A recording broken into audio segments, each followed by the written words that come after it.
In June 2015, the Federal Reserve announced that it would not be raising interest rates because the U.S. economy couldn't handle the change. They also lowered their expectations for the coming year in terms of economic growth. But what does any of that mean? What is the Federal Reserve and how do they affect the economy? Okay, so the Federal Reserve, or the Fed, is the U.S.'s central bank. This means that they oversee all American banks and are the only ones allowed to issue U.S. currency. Essentially, they regulate the American economy, and that means they wield a lot of power and responsibility. One of their most significant roles is changing interest rates in order to keep the U.S. economy in check. The way it works is like this. The Fed is what lends money to all U.S. banks at a certain interest rate. Whatever interest rate they charge is going to correspond with the interest rate your bank charges you. When interest rates are low, people borrow more and then spend more. This stimulates the economy. Following the 2007 financial crash, the Fed dropped rates to nearly zero in the hopes that it would encourage people to spend. On the other hand, when the economy is strong, people spend more, causing inflation.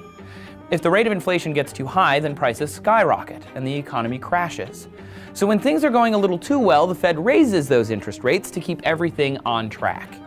It is by raising and lowering interest rates that the Fed tries to balance America's financial situation. The Fed was originally created in 1913 as a response to the Panic of 1907. At the time, private banks across the country were running out of money. In order to stop the market from crashing, banker J.P. Morgan took control of the banking industry and got stronger banks to help out failing banks. Basically, the Fed was created to similarly regulate and direct banks and to be able to inject money into the economy when necessary.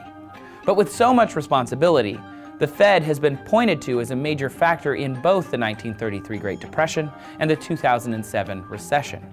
In terms of the recent housing bubble, they were blamed for keeping interest rates low after a minor 2001 recession.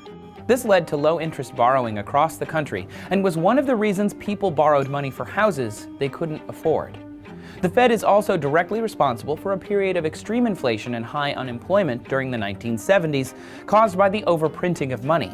They've also been criticized for a lack of transparency in their operations.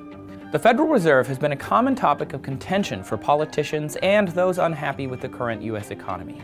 Whether or not it should be government-controlled or even exist at all are difficult questions to answer. At the very least, it's important to consider the relevant effect they have on keeping America's economy at a steady rate of growth. With such a high amount of debt to itself, banks, and foreign countries, can the U.S. still call itself a wealthy nation? Check out our video here to learn all about it.